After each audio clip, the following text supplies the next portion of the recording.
Ada yang baru tahu juga nggak? Ternyata sunrise dan sunset tidak hanya ada di pantai-pantai Bali aja, melainkan juga ada di properti-propertinya. Selamat datang di Kamus Properti, bahas istilah serius biar kamu mengerti. Sekarang coba bayangin, ada dua orang nih di waktu yang hampir bersamaan dengan tujuan yang sama, ingin punya properti. Yang satu memilih sebuah area yang masih sepi, belum ramai, belum terlalu dilirik lah katakan, tapi dia melihat sesuatu yang tidak semua orang lihat, potensinya. Jalan mulai dibangun, tempat-tempat baru mulai muncul, dan perlahan kawasan itu mulai hidup. Sedangkan yang satunya lagi memilih tempat yang sudah ramai, sudah jadi, sudah terlihat aman, bangunannya bagus, lingkungannya yang familiar, dan semuanya terasa nyaman. Saat itu, waktu berjalan, tahun demi tahun berlalu. Properti pertama yang dulunya sepi mulai berubah. Nilainya naik, orang-orang mulai datang, dan yang dulu dianggap terlalu awal justru menjadi keputusan terbaik. Sementara properti kedua perlahan mulai kehilangan cahaya. Bangunannya menua, lingkungannya tidak berkembang, dan daya tariknya tidak lagi sama. Bukan karena salah memilih, tapi karena tidak melihat arahnya. Di dunia properti, kita menyebut ini dengan dua istilah sederhana, tapi sangat menentukan. Sunrise property dan sunset property. Biar gampang, kita sederhanakan dulu aja deh. Sunrise property itu adalah properti yang nilainya cenderung naik secara stabil karena lokasinya memang sedang berkembang. Lingkungannya pun mulai hidup dan kedepannya punya potensi pertumbuhan yang relatif bagus. Sedangkan untuk sunset property, ini adalah sebutan properti yang kualitasnya mulai menurun, usianya sudah tua dan daya tariknya mulai berkurang karena faktor lokasi, kondisi bangunan, atau bisa jadi karena perkembangan area sekitarnya. Nah, kalau dibikin lebih gampang lagi ya, sunrise property itu seperti namanya sih sebenarnya, matahari pagi. Masih naik, masih berkembang, masih punya banyak ruang untuk tumbuh. Kalau sunset property itu seperti sore menuju malam. Masih ada nilainya, tapi sinarnya mulai turun dan kalau tidak dirawat, daya tariknya bisa makin melemah. Sekarang, kenapa ini penting buat Anda? Karena banyak banget nih orang beli properti cuma lihat satu hal, bagus nggak ya bangunannya?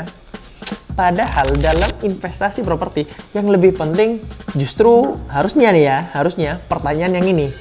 Kedepannya properti ini akan tumbuh atau justru pelan-pelan turun ya? Nah ini, disinilah letak pentingnya paham sunrise property dan sunset property. Sekarang kita coba masuk nih ke contoh yang lebih relate lagi mungkin ke Anda. Misal kamu lagi cari properti, yang pertama lokasinya ada di area yang mulai berkembang, akses makin mudah, bisnis baru banyak yang mulai buka, kafe, tempat tinggal, dan fasilitas umum mulai berdiri satu persatu. Awalnya mungkin belum terlalu ramai, tapi dari tahun ke tahun area itu mulai naik daun. Properti seperti ini bisa disebut sunrise property. Kenapa? Karena nilainya berpotensi terus berkembang seiring pertumbuhan area sekitarnya. Sekarang coba bandingkan deh dengan properti yang lain. Lokasinya mungkin dulu pernah ramai, tapi sekarang bangunannya udah mulai tua, lingkungannya kurang terawat, aksesnya malah bisa jadi kalah dengan area yang baru. Dan orang-orang mulai pindah ke tempat yang lebih fresh, lebih praktis, dan lebih nyaman. Nah, properti seperti ini masuk ke kategori sunset property. Bukan berarti properti seperti ini tidak punya nilai sama sekali ya.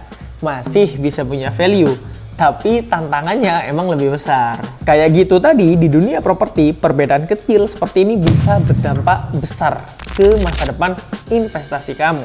Ini penting banget buat Gen Z dan pebisnis muda seperti Anda ya. Karena kalian biasanya kan suka ya sesuatu yang punya value, growth, dan peluang jangka panjang. Bukan cuma kelihatan keren hari ini, tapi juga punya potensi naik di masa depan. Sama halnya nih seperti bisnis, properti juga harus dilihat dari arah geraknya. Jadi sekarang bukan cuma ini sekarang bagus nggak, bla bla bla dan lain sebagainya, tapi juga harus dipertanyakan juga nih, 5 tahun lagi gimana, 10 tahun lagi masih relevan nggak ya? Orang masih mau tinggal atau invest di sini nggak ya? Nah ini, disinilah orang yang baru belajar properti mulai naik level. Karena kamu jadi nggak hanya beli berdasarkan rasa suka saja, tapi juga berdasarkan strategi. Dan strategi kayak gini penting banget kalau kamu mau masuk ke dunia investasi properti dengan lebih cerdas. Karena pada akhirnya properti yang bagus bukan cuma yang terlihat mewah saja, tapi yang memang benar-benar punya arah pertumbuhan yang jelas. Itulah kenapa banyak investor lebih suka mencari sunrise property. Ya karena mereka sudah melihat nih potensi kenaikan nilai yang lebih sehat, lebih stabil, dan lebih masuk akal untuk jangka panjang. Sementara sunset property biasanya butuh pertimbangan ekstra. Jadi harus cek kondisi bangunan, biaya perawatan, daya tarik lokasi, dan apakah masih layak nih untuk disimpan sebagai aset. Jadi kalau kamu sedang belajar properti, ingat satu hal sederhana. Jangan cuma beli properti yang terlihat bagus hari ini, belilah properti yang punya potensi di masa depan. Dan kalau kamu ingin melihat potensi dari sisi lifestyle sekaligus investasi, penting banget kayaknya memilih proyek yang memang punya positioning jelas. Salah satu yang bisa kamu lihat lebih dekat ya untuk sekarang nih, itu kamu bisa cek langsung aja ke Samani Villa by Miralend Property. Sebuah pilihan properti yang hadir dengan nilai lifestyle, konsep yang menarik, dan potensi yang bisa jadi relevan untuk kamu yang mulai serius melihat properti sebagai aset. Karena di dunia properti, sekali lagi ya, lokasi dan tampilan memang penting, tapi arah pertumbuhan nilainya jauh lebih penting. Jadi saat orang lain masih sibuk lihat bangunan yang paling keren, kamu sudah mulai belajar membaca. Wah, ini propertinya sunrise apa sunset ya? Asik. Perbedaan itu bisa menentukan keputusan investasi kamu di masa depan. Jadi cukup segitu aja mungkin kali ini. Sampai ketemu di episode berikutnya dari Kamus Properti bersama Miralend. Stay smart, stay invest. Kita bertemu di episode berikutnya.